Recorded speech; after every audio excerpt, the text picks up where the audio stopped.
This is quite the late recording. Hey everyone, what's up? I am CTB Emotionless. You can call me Savage, and yes, I am a huge liar. Yeah, I'm just gonna say right now, I'm a liar. Why am I a liar? Because this is Anime of the Month.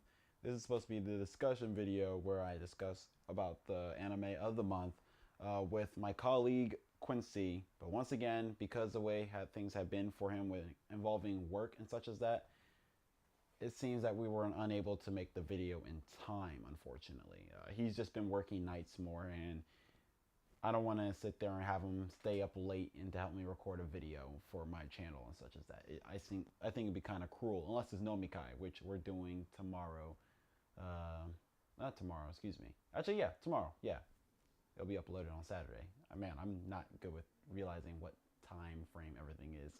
But anyway, we're going to be taking the time to be discussing the anime of the month, which was indeed Interview with Monster Girls. So, intro, activate. I should actually start pointing this way. Just start.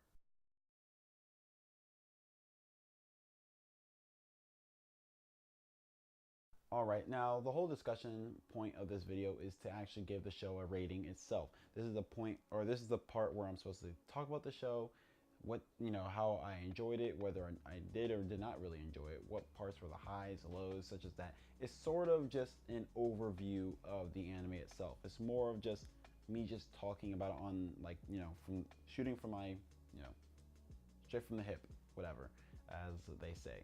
And when it comes to Interview with Monster Girls, it was a show I did actually enjoy as a casual show. This is a show I recommend to newcomers when it comes to the anime community. This is meant for people who are just getting into, anime. Maybe they want something relaxed, something that they can enjoy, laugh at, and such as that. Then I recommend Interview with Monster Girls. It's a show where literally anyone can jump into and can actually thoroughly enjoy. Now, of course, if you're not looking for a slice of life kind of style anime or something that's, not really actiony and such stuff, or you're not looking for stuff that is not actiony, then I suggest you kind of stay away. The show is not really intense in really much any way, shape, or form. Of course, there is maybe a slight drama, very, very slight. It's not enough where you're on the edge of your seat, but I guess it's theirs if you're, whatever. But it's a slice of life, so you can't really expect much from it.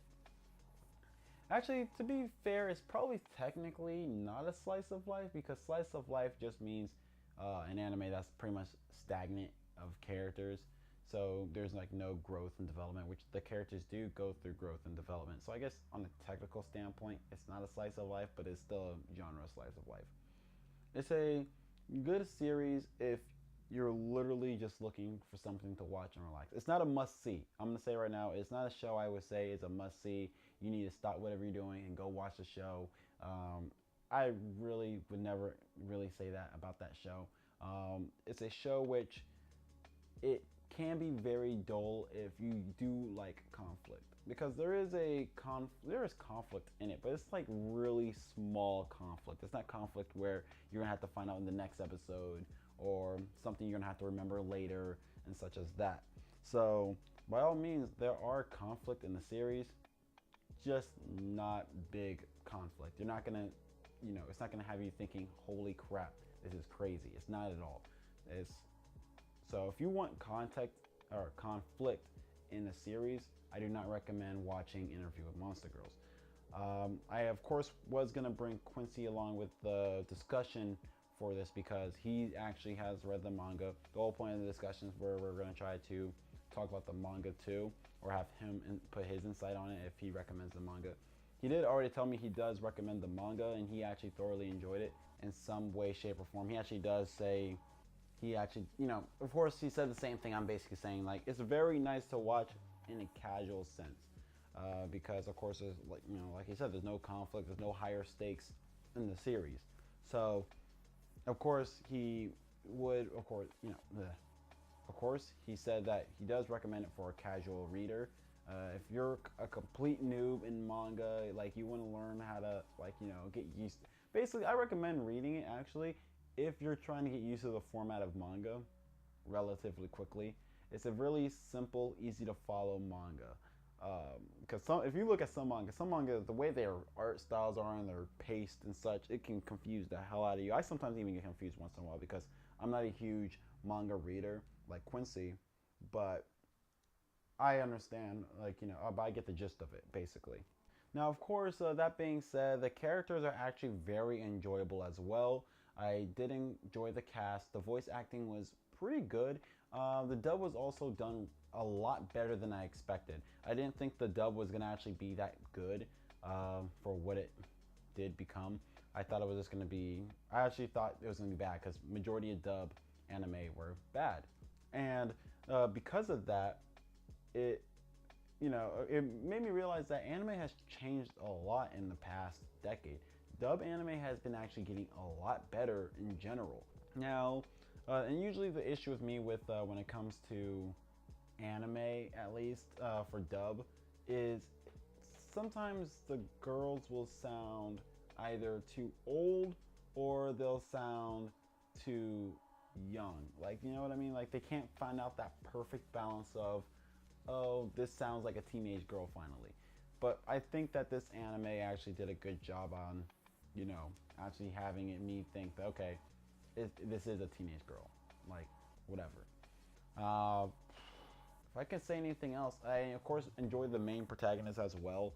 The main protagonist was actually really, really enjoyable protagonist. Usually I can't stand certain protagonists because especially one that's, I guess, a harem base. Now I put quotation marks on it because the show is not a harem at all, but he does have a, he is surrounded by female characters that are affectionate towards him to a degree. You know what I mean? Like, there's some affection towards him from these female characters, but they're not really like romantically interested in him, except 2 characters out of the 4 or 5 I'll even add, because we'll add Himari's sister in the mix. But there's literally like 2 out of 5 that are actually romantically interested in him, and it's not like it's brought up a lot and multiple times and blah blah blah, except by Sakie, or Saki, excuse me, or Sato. No, Sakie? Was it Sakie? Wow, I can't remember names. I'm gonna call her Sato because I remember her name is Sato. Of course, it's not like, it doesn't do the annoying things for harems. And he is acknowledging, and the thing is, he's like a character where like he cannot really tell that either characters are romantically interested in him.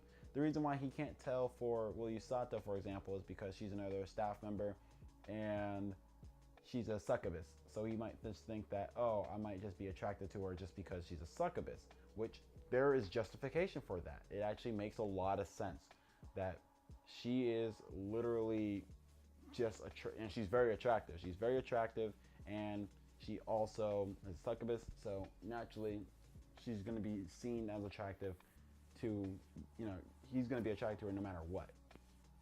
So, and then the other character that does enjoy him is, of course, the Dullahan, where it's kind of like not, I guess, it's obvious, like, as a viewer standpoint, but, the most he might be thinking is, oh, maybe she's just happy that she's, maybe she's just comfortable with me and whatever, which, cool. Like, she's a very shy person, so it makes sense on why her nerves would go out of whack whenever she wants him to do something like hold her head and shit.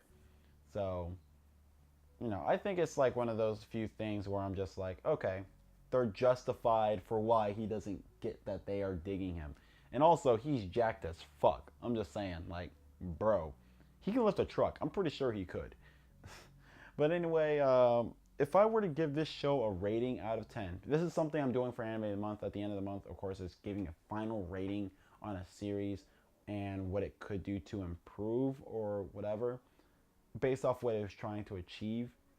Then I'm basing my rating off of that. And, so it's going to be kind of hard to decide. I'm rating it based off of what they were trying to achieve.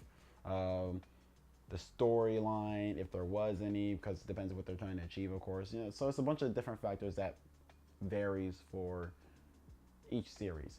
And for this series, I'm going to have to give it a 7 out of 10. Of course, it was still a fun slice of life anime. It was still enjoyable. It was still it was just a blast to watch. It was still hilarious. And it wasn't like they were achieving a lot for what the series was.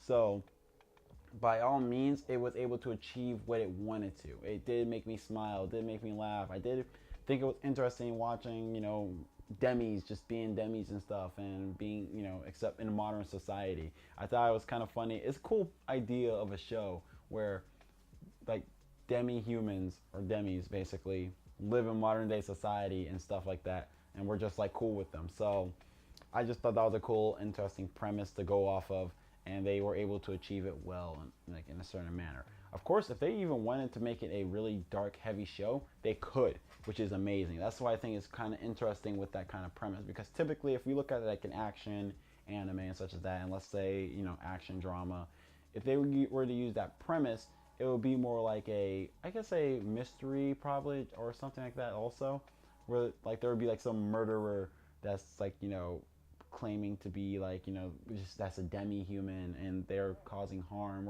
and then there's a plot twist that it wasn't even a demi, it was actually a human the whole time who was framing them, and blah blah blah blah blah. But whatever.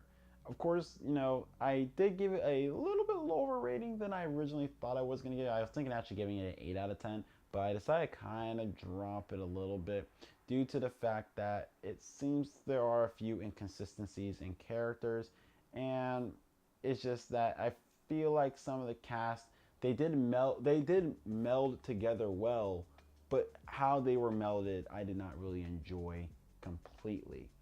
I hope you guys enjoyed the video. Please be sure to like, comment, subscribe, all that jazz, cookies and milk, and I'll see you guys next time on Anime of the Month, which I can't wait to announce.